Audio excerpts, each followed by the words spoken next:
બોલો સદગુરુ દેવ કી, શ્રી લક્ષ્મીનારાયણ ભગવાન કી, સત્ય સનાતન ધર્મ કી. આજના આ અમૃત આઝાદીનો પણ અમૃત કાળ ચાલી રહ્યો અને એની વચ્ચે આજે અમૃત મહોત્સવમાં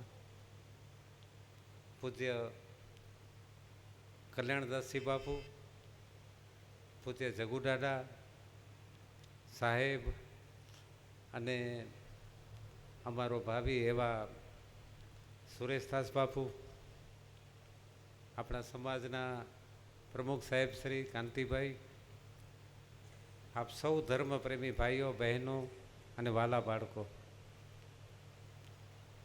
ખરેખર આજનો આ દ્રશ્ય જોયો ને એટલે મેં હમણાં જ વાત કરી સુરેશદાસ બાપુને કે મારું બાળપણ લગભગ હું 7મી કે 8મી ભણતો હોઈશ એ સમયની વાત કરું છું કે એ સમયમાં અહીંયા પલ્લીવાડમાં શ્યામદાસજી સાહેબ, પછી મધુસૂદન લાલજી મહારાજ, પછી ચંદુબા, પછી નાનુબા, પછી લક્ષ્મીદાસજી સાહેબ અને એની સાથે સાથે ખૂબ યુવા અવસ્થા, થોડી એવી મૂછનો ડોરો ફૂટેલો અને લક્ષ્મીદાસ બાપુ સાથે ગાડી હલાવીને કલ્યાણદાસજી બાપુ પધાર્યા હતા અહીંયા. અને આ બધાના મારા જીવનમાં સૌથી પહેલાં વહેલા દર્શન આ બધા સંતોના એ આ પલ્લીવાળની ભૂમિ ઉપર થયા હતા. અને ખરેખર એ જે દ્રશ્ય છે તો આજે મને એમ લાગો, હું જ્યારે અહીંયા આવ્યો ને ત્યારે મને અહીંયા જે આ સંતો બેઠા હતા ને તો એનામાં મને આ કલ્યાણદાસજી બાપુ બેઠા હતા તો કલ્યાણદાસજી બાપુ ન દેખાણા, મારે હરિદાસજી સાહેબ દેખાણા, મને ખીમજી ભગત દેખાણા, મને લક્ષ્મીદાસજી બાપુ દેખાણા. અને નવાઈની વાત એ કે આ ત્રીજી પેઢીના સાહેબ છે મૌલિકદાસજી, એ શ્યામદાસજી સાહેબ, કિશોરદાસજી સાહેબ ને અત્યારે મૌલિકદાસજી સાહેબ. એટલે મને તો 2 પેઢી દેખાડી બાપુ તમારામાં. એટલે ખરેખર પલ્લીવાડ ગામને હું ખૂબ અભિનંદન આપું, ખૂબ ધન્યવાદ આપું કે આજે જે આજથી 75 વર્ષના, આજથી જે 50 વર્ષના, આજથી જે 25 વર્ષના જે મહાપુરુષો આપણી પાસે બિરાજતા હતા ને એની જ પ્રતિકૃતિ આજે પાછી આ સ્થાન ઉપર ને આ સ્ટેજ ઉપર દર્શન કરાવું માટે તમને ખૂબ અભિનંદન. ખરેખર આપણી જે પરંપરાઓ છે, આપણી જે એક ધરોહર છે, આપણી જે એક વિચારધારા છે, એ વિચારધારાને બાપુ ખરેખર ટકાવીને રાખવી જોઈએ. અને આ પલ્લીવાડી કરી બતાવી છે એનો ગૌરવ હું લઉં છું. ખરેખર બહુ આનંદ થાય. અને વિશેષ આનંદ મને ત્યારે થયો કે એકવાર મુંદ્રામાં બાપુ શંકરાચાર્યજી મહારાજ પધાર્યા હતા. લગભગ કંઈક 15-20 વર્ષ થયા હશે, 15 વર્ષ. જગુદાદા ભેગા હતા.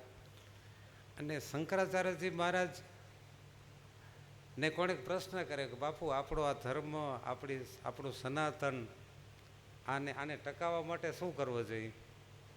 એટલે એ તો બહુ વિદ્વાન હોય, શંકરાચાર્યજી મહારાજ થવું, એનું આચાર્યની પદવી મેળવવી એ તો અસામાન્ય ઘટના છે.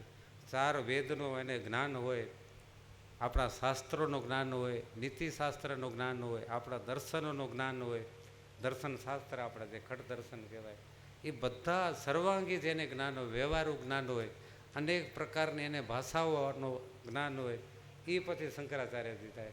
એટલે એ શંકરાચાર્યજી તો વૈદિક આખો માધ્યમમાં રાખીને, વેદને માધ્યમમાં રાખીને પણ જવાબ આપી શકે કે સનાતન એની જાળવણી કેમ થાય. પણ એમણે એમ ન કર્યું. એમને પ્રશ્ન પૂછવામાં આવ્યો કે ભાઈ કે આપણો ધર્મ, આપણી સંસ્કૃતિ, આપણો સનાતનની કેમ ટકી રહે? એટલે એમણે બાપુ બહુ સરળ ભાષામાં એમણે એમ કીધું કે સનાતન ટકાવવું હોય તો સૌથી પહેલાં તમે તમારો પહેરવેશ છે ને એ જે તમે પહેરતા હોય ને ક્યારે ન મૂકો. એમણે એ વાત કરી. પછી બીજા નંબરમાં એમણે એક બહુ મોટી વાત કરી કે તમે તમારી જે ભાષા બોલો છો એ તમારી ભાષા ક્યારે પણ તમે ન મૂકો. તો તમારું સનાતન ટકી રહેશે. અને ત્રીજા નંબરમાં એણે વાત કરી કે તમારા જે રીત રિવાજો છે ને, પરંપરાઓ, એ પરંપરાઓને તમે ક્યારે પણ ન છોડો તો તમારો સનાતન ટકી શકે. જો આ ત્રણ વસ્તુ તમે તમારા જીવનમાં જાળવીને રાખશો તો સનાતનને કોઈની સોની આંચ આવવાની નથી, નથી ને નથી, એમ શંકરાચાર્યજી મહારાજે કીધું હતું. અને આજે આપણે ગૌરવ લઈએ કે આ તમારો સમાજ છે ને, એ આખા દેશમાં, દુનિયામાં પણ હવે તો બધી જગ્યાએ પ્રસરેલો સમાજ છે. તો ક્યાંક ઉડિયા ભાષા બોલાતી હશે, ક્યાંક સિંધી બોલાતી હશે, ક્યાંક મારવાડી બોલાતી હશે, ક્યાંક તેલુગુ બોલાતી હશે, અલગ અલગ ભાષાઓ બધી બોલાતી હશે. પણ ખરેખર આનંદ મને એ થાય, હું તો ભાષાનો બાપુ જીવ છું, વ્યાકરણનો જીવ છું, એટલે બહુ આનંદ થાય. અને આનંદ એ વાતનો થાય કે આજે પણ આપણે કલકત્તા જઈએ તોય ભલે ને, મદ્રાસ જઈએ તોય ભલે, અને મને એમ લાગે છે તમારામાંથી કોઈક અમેરિકા ગયો હોય તોય ભલે, પણ એ જ્યારે એના મોઢેથી જ્યારે શું કરો રહો ને, ક્યાં જાવ રહો ને, કેમ એને આ બોલો ને, એનામાં મને સાચો સનાતન સંસ્કૃતિ દેખાય. આ ખરેખર બહુ નાની વાત હોય પણ બહુ જરૂરી છે. આપણી જે સંસ્કૃતિ છે ને એ ટકાવી રાખવી ખપે. આપણી જે ભાષા ટકી રહે, આપણો પહેરવેશ ટકી રહે. અને વિશેષ જે હું વાત કરવા જતો હતો એ વાત એ કરવા જતો હતો કે આજથી જે 50 વર્ષ પહેલાં, આજથી 75 વર્ષ પહેલાં, આજથી 25 વર્ષ પહેલાં અને આજે પણ વર્તમાનમાં પણ તમે જે સનાતનના મૂળભૂત જે અંશો હોય ને, એ મૂળભૂત અંશોને કોઈ પણ જાતના ભેદભાવ વગર આ સંતોને બધાને અહીંયા લાઈનમાં બેસાડ્યા છે ને, આનામાં મને સાચો સનાતનનું રક્ષણ દેખાય છે સાહેબ.